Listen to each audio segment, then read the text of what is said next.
7. This is Teacher Anne, your Math 7 teacher. Today, you're going to learn about relationships among sets. So, the first one is equivalent and equal set.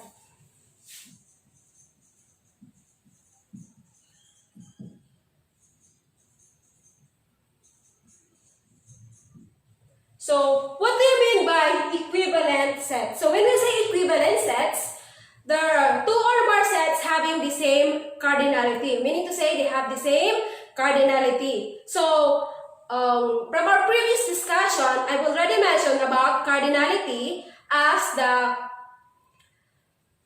total number of an element in a set. So, that is cardinality. So, meaning to say, pag sinabi natin equivalent set, two or more sets having the same cardinality. When we say equal sets are equivalent sets, they are also equivalent sets with exactly the same elements. For example, set A is equal to A, E, O, U. And set B is equal to B, C, D, E, B, C, D, F, G. And set C is equal to A, I, U, E, O. So from this given set, equivalent sets are sets with the same cardinality, meaning to say they have the same number of elements inside a set. When we say equal set, that is equivalent set with exactly the same element. So from this given set, which do you think among these sets, A, B, and C, belongs to an equivalent set? So equivalent sets are sets having the same cardinality. So, sets A and set B are called equivalent. This one, A and B, sets A and B is called or are called equivalent sets because they have the same cardinality. Cardinality of set A is equal to 1, 2, 3, 4, 5. 5. And cardinality of set B is equal also to 5. Meaning to say they are equivalent sets. They have the same number of elements. 5, 1, 2, 3, 4, 5, and 1, 2, 3, 4, 5. When we say equal sets, they are equivalent sets. Aside from having the same cardinality, they have exactly the same element. Example of equal sets are sets B and C. I know, sets A and C. These are the equal sets. Why does sets A and set C called an equal set? Because they have exactly the same elements within a set. This one is A, E, I, O, U. They have the same they have exactly the same elements regardless of their arrangement. Again, when we say equivalent set, they only have the same cardinality. But when we say equal set, aside from having the same cardinality, they have exactly the same element within a set. Do you understand? The next one is joint and disjoint set. So when can we say if a set is joint and disjoint? So a set is a joint set if sets with one or more elements common in them. Joint if they have common elements. They have common elements. And disjoint set without common elements. Do you understand? Joint sets are sets with common elements. while this joint set sets without common elements. So, examples of sets are set A is equal to A, E, O, U. Sets B is equal to A, B, C, D, E. And set C is equal to B,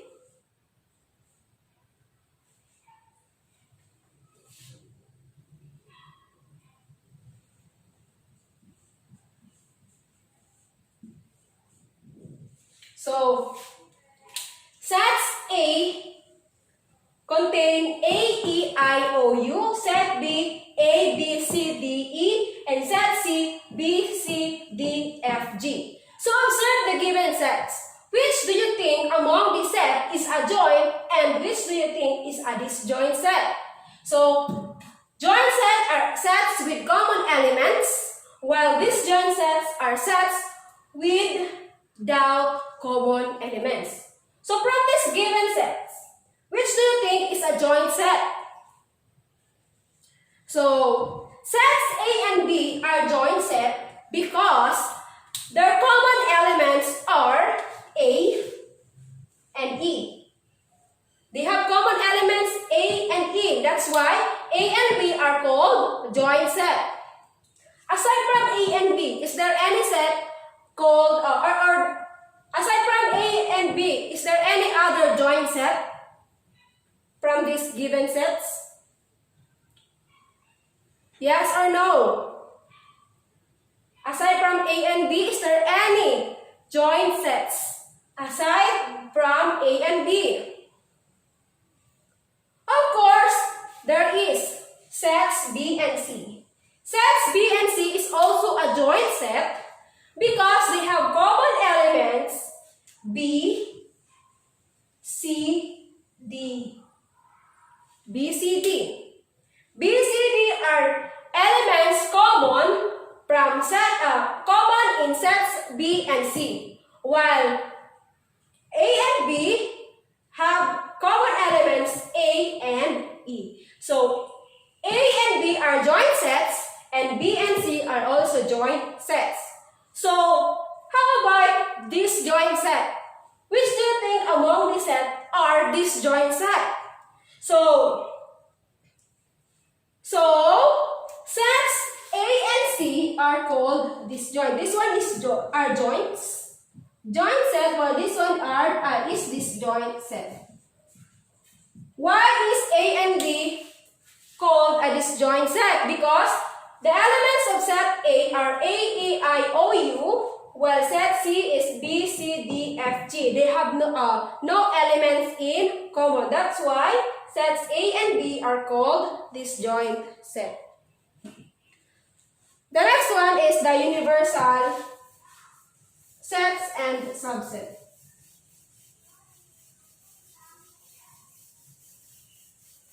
So universal set is a set which contains all objects including itself, while a subset is a set which all the elements are contained in another set. For example, set U as the universal set. The English alphabet A, B, C, D, E, F, G, H, I, J, K, L, M, N, O, P, Q, R, S, T, U, V, W, X, Y, and Z. We're going to represent set U as the universal set. Then we're going to create a subset. Remember that a subset is a set which all the elements contained in another set. So we're going to create a subset from the universal set. So the subset are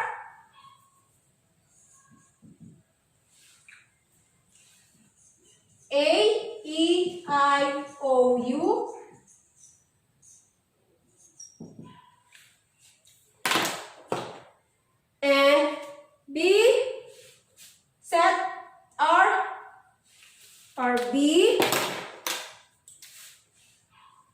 P, C, D, F, H, J, K, L,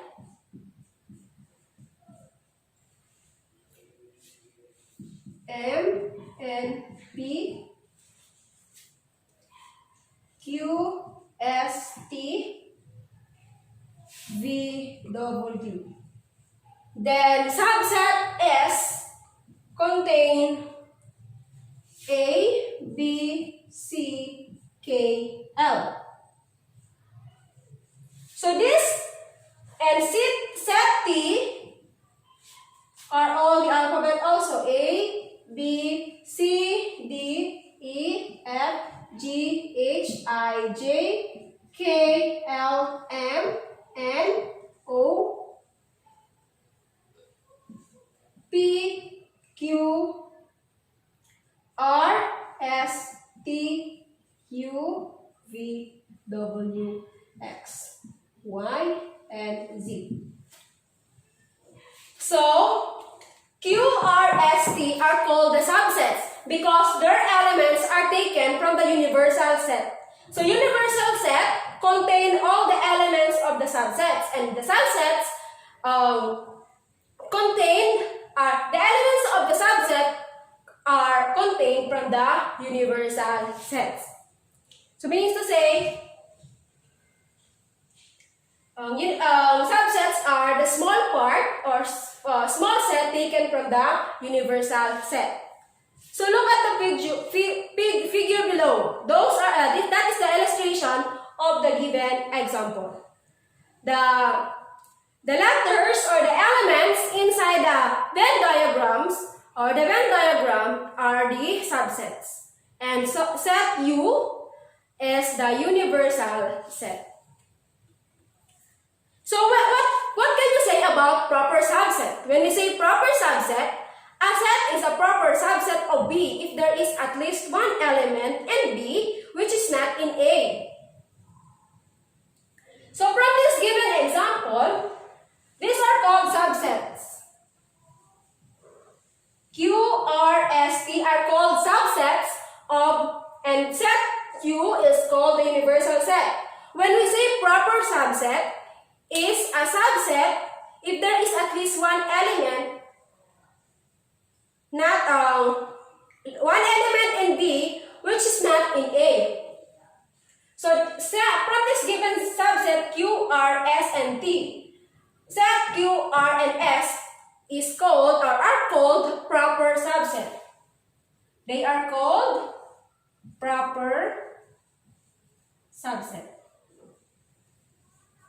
All of them are called subsets. Q, R, S, T are all subsets. But Q, R, and S is the proper subset because they have elements which is not, because not all elements from set Q or from the universal set are not in here. They only get part of that set U. Meaning to say, they are proper subset because also that is also because not all elements of the universal set are contained in here. That's why they are called proper subset. So based on the given example, only set Q and R and S are called the proper subset. However, you cannot consider set T as the proper subset because all the elements or every single element in set T is also an element in set U. Meaning to say they are not a proper subset. Though set T is a subset, but it is not a proper subset because all the elements in set C is also the element of the universal set. How about subset and power set?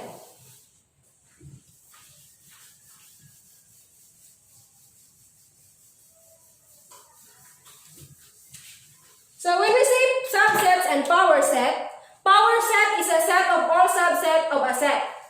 Power set of A is the set whose elements are all subsets of A.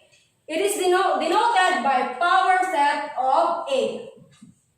For example, the given set are, set A is equal to 1, 4, and 5. That is the given set. So how are you going to give the subsets of the given set? So the subsets of A are, theta, 1, 4, 5,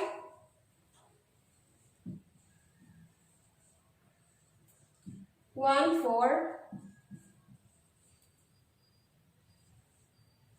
1, 5, 4, 5, and 1, 4, 5. So theta 1, 4, 5, 1, 4, 1, 5, 4, 5, and 1, 4, 5 are called the subsets of set A. So from this given subset, the last subset is not a proper subset because all the elements in here is also the elements of set A. So this is not a power subset. Proper subset. So after identifying the subsets of the given set, so from the given 1, 4, 5 of set A, we have how many subsets? 1, 2, 3, 4, 5, 6, 7, and 8. Those are the subsets. So how are you going to represent the power set? So you're just going to put power set of A is equal to open and close parentheses. Then that includes all the subsets of the given set. Do you understand? Again, in identifying the power set of the given set, you're just going to identify first the subset of the given set, including the theta or the empty set. And then you're going to list down one by one. 1, 4, 5, 1, 4, 4, 5, 1, 5, and 1, 4, 5 are all subset. Then you're going to put that inside the parentheses. Then you're going to write power set of A. Remember that power set includes all the subsets of a set. All the subsets. These are the subsets. So meaning to say, this will be represented as the power set of A. Do you understand? How are we going to get the cardinality of a power set? So before, last time we discussed how to get the cardinality. So from this given example, how are you going to determine the cardinality of set A? So cardinality of set A is represented as n sub A is equal to how many elements are there? 1, 2, 3. This is the cardinality of set. So this time, we're going to get the cardinality of power set. So cardinality of power set is equal to 2 raised to cardinality of the given set.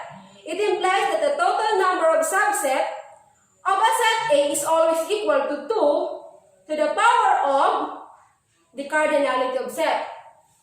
So in getting the cardinality of power set,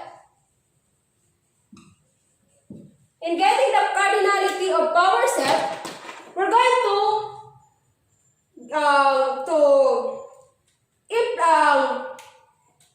represent that as 2 raised to the cardinality of a given set. This one is always fixed. This is already fixed. This 2 number is already fixed.